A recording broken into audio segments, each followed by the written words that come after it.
Isso não era uma declaração de política, mas uma ameaça disfarçada de comunicação presidencial. Em 10 de julho, o 47º presidente dos Estados Unidos enviou uma carta ao Canadá que parecia mais um bilhete de briga de escola do que um documento de diplomacia internacional. Nela, anunciava uma tarifa de 35% com efeito a partir de 1º de agosto, sem explicação, audiência ou justificativa econômica. A mensagem era clara. A agenda comercial dos Estados Unidos dependia de sentimentos, não de dados, tratando aliados como ex-parceiros de negócios dos quais se podia extrair mais um acordo. Dias antes, o Japão havia recebido uma mensagem similar. O Canadá não protestou. Em vez disso, se reposicionou. Silenciosamente, o país abriu novos canais comerciais, se aproximando da Ásia e observando de perto os próximos impulsos de Washington. Isso não era negociação, mas improvisação. E quando uma superpotência global começa a improvisar com seus amigos, esses amigos começam a ensaiar uma vida sem ela. A carta ao Canadá não foi um caso isolado. Em meados de julho, mais de 20 países haviam recebido mensagens semelhantes, todas com um tom de urgência e emoção, vindo diretamente do Salão Oval. Cumpra ou pague. O presidente citou a seção 232, justificando suas ações sob a bandeira da segurança nacional. Mas os alvos não eram nações hostis, eram aliados como Canadá, Japão, Alemanha e até o Brasil, que enfrentou uma tarifa de 50% por razões mais ligadas a questões políticas internas do que ao comércio. Emergiu um novo termo: tarifas do Dia da Libertação, onde nações soberanas eram instruídas a renegociar ou enfrentar um incêndio econômico. Os prazos eram irrealistas, as condições vagas e as consequências diretas. Nesse modelo de comércio emocional, a confiança global se tornou dano colateral. Respostas silenciosas e estratégicas. O Canadá não elevou a voz, mas elevou seu jogo. Enquanto a Casa Branca enviava ameaças tarifárias, Ottawa escolheu o silêncio estratégico. Nos bastidores, negociadores canadenses se reuniram com autoridades estadunidenses em aparente conformidade. No entanto, um realinhamento estava em andamento. O Canadá aprofundou laços com a ASEAN, buscando novas rotas comerciais que contornavam Washington. Assinou um pacto bilateral de compartilhamento de inteligência com o Japão, o primeiro entre as duas nações. Internamente, o governo acelerou planos para exportar gás natural liquefeito, GNL, e minerais críticos, níquel, lítio, cobalto, diretamente para a Ásia e Europa, contornando o intermediário estadunidense. O Japão também sentiu o impacto. Ao contrário do Canadá, Tóquio falou alto. Isso é coerção econômica, declarou o ministro do Comércio japonês, classificando as tarifas como um abuso das exceções de segurança nacional. Ainda assim, o Japão não abandonou a mesa, mas construiu uma nova. Reabriu negociações com a União Europeia, retomou acordos de infraestrutura no Sudeste Asiático e sinalizou intenções de reduzir a dependência do mercado estadunidense. Nem o Canadá nem o Japão escolheram a confrontação, eles escolheram a evolução. Juntos, estão tecendo silenciosamente um novo tecido comercial, construído sobre diversificação, resiliência e um ceticismo compartilhado em relação à volatilidade de Washington. Essas movimentações, embora não sejam manchetes nos Estados Unidos, ecoam em conselhos de administração e mercados de câmbio. Para os Estados Unidos, o custo não está apenas em oportunidades comerciais perdidas, mas na confiança, nas cadeias de suprimentos que desviam silenciosamente pelos oceanos e em aliados que aprendem a viver sem a premissa de que os Estados Unidos liderarão com consistência. A nova fase do comércio global. Até julho de 2025, ambos os países passaram de um comportamento reativo para um design proativo. O Canadá está acelerando as remessas de GNL para a Ásia e Europa, buscando contratos que evitem as camadas regulatórias estadunidenses. O governo também acelerou as exportações de minerais críticos, níquel, cobalto, lítio, vitais para as cadeias de suprimentos de veículos elétricos e tecnologia. Enquanto isso, o Japão está assinando múltiplos acordos de livre comércio em todo o Sudeste Asiático e aprofundando os pacotes de compartilhamento digital e de dados para aumentar a resiliência da cadeia de suprimentos, longe da supervisão dos Estados Unidos. Essa nova fase do comércio não é uma reação, é um redesenho do mapa. Essa diversificação está remodelando os mercados. A Bloomberg relata que as exportações de GNL do Canadá para a Ásia devem aumentar 30% até 2026, enquanto o volume de acordos de livre comércio do Japão com as economias da ASEAN deve crescer 25% até 2025, reduzindo a participação dos Estados Unidos em rotas comerciais cruciais.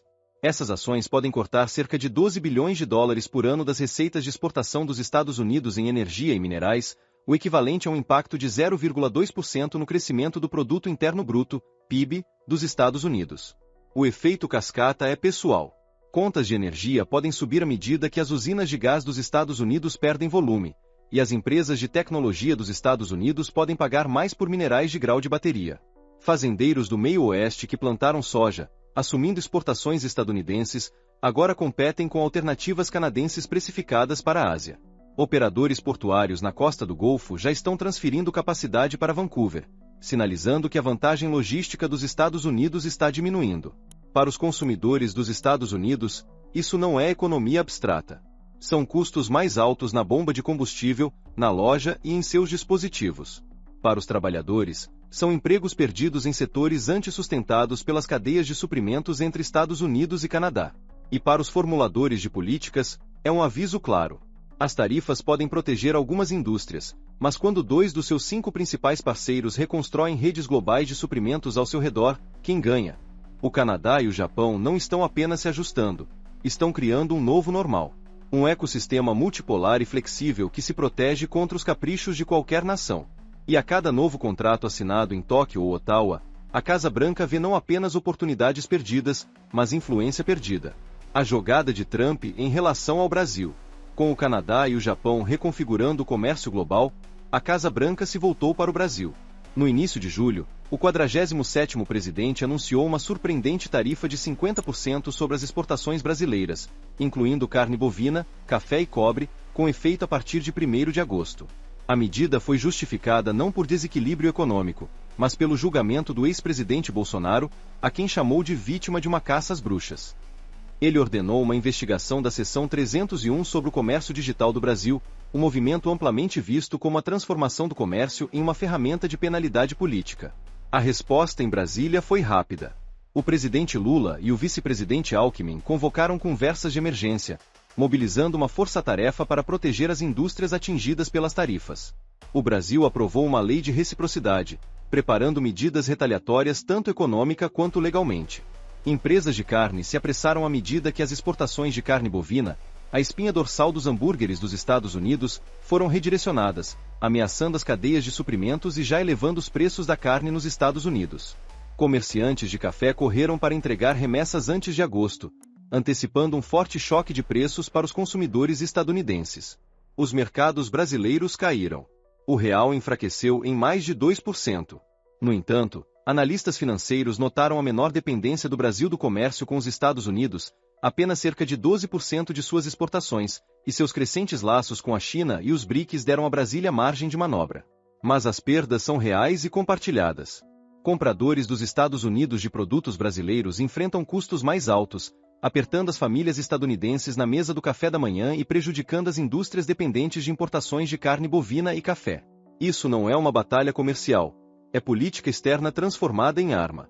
Quando o Salão Oval ameaça tarifas com base no sistema legal de outra nação, ele fratura as regras das quais outros dependem. E quando essa nação revida com reciprocidade, o comércio global se torna um tabuleiro de xadrez de medidas de olho por olho. Cada movimento arrisca interrupções no fornecimento, volatilidade de preços e repercussões econômicas em casa e no exterior. O mundo não está mais assistindo às guerras comerciais à distância. Está se preparando para as consequências. E à medida que o Brasil se mantém firme, a agressiva jogada dos Estados Unidos pode servir de lição. O comércio não é dano colateral no teatro político, é o fundamento da confiança. E uma vez que essa confiança se quebra, é muito difícil reconstruí-la. Custos crescentes e uma nova realidade. As apostas só aumentaram. O presidente Trump impôs um ultimato claro. O Canadá deve assinar um acordo até 21 de julho e a União Europeia até 31 de julho, pouco antes da cúpula do G20, projetada para manchetes, não para políticas sustentáveis. O objetivo é simples: forçar uma vitória e mostrar força aos eleitores. Mark Carney, governador do Banco do Canadá, escolheu um caminho diferente. Sem protestos públicos, sem espetáculo. Em vez disso, ele fez cada palavra valer a pena em particular, dizendo a Washington que o Canadá continua sendo um parceiro na competição estratégica com a China, não um inimigo dos Estados Unidos. Ao se manter firme, o Canadá faz a Casa Branca correr atrás, esperando que a impaciência de Trump quebre o ultimato, e não a determinação canadense. Mas o tempo está correndo, e empresas e cidadãos estadunidenses já estão no fogo cruzado. Um relatório recente do ISM mostra que a inflação de junho atingiu 2,7%, impulsionada em grande parte por tarifas e aumento dos preços de insumos. Grandes varejistas como Walmart e Shein aumentaram silenciosamente os preços para absorver novas taxas, repassando os custos para as famílias. Os orçamentos de viagem estão apertando, com as famílias estadunidenses planejando gastar 25% menos em férias de verão. Na frente de negócios, a KPMG relata que 60% das empresas dos Estados Unidos viram as margens brutas caírem devido aos encargos tarifários, com um quarto atingido por perdas de margem de 2 dígitos. As exportações agrícolas de Dakota do Norte e Iowa enfrentam interrupções à medida que o Canadá e o Japão empurram as cadeias de suprimentos para outro lugar. Enquanto isso, partes do setor de autopeças do meio-oeste, já sofrendo sob taxas de 25% e aumento dos custos do aço, agora enfrentam incertezas se o prazo de julho não for cumprido. Se Trump permitir que essa panela de pressão estoure, as famílias estadunidenses podem começar a ver mais do que apenas aumentos de preços no supermercado. As empresas podem atrasar a contratação, preparando-se para uma política comercial incerta. A inflação pode subir ainda mais. O Federal Reserve pode hesitar em cortes de juros. Enquanto a Casa Branca ganha uma vitória de relações públicas, perde credibilidade a longo prazo. O Canadá e o Japão estão reescrevendo a economia global silenciosamente, permitindo que a diplomacia tire os holofotes das excentricidades de Trump. Mas nos Estados Unidos, esse holofote revela rachaduras crescentes. Um país onde as acrobacias políticas estão começando a parecer empregos perdidos, contas mais altas e uma sensação de estabilidade econômica em declínio. Enquanto o 47º presidente busca aplausos diante das câmeras do G20, o mundo se reposiciona silenciosamente. Aliados não imploram mais por favores, eles constroem alternativas.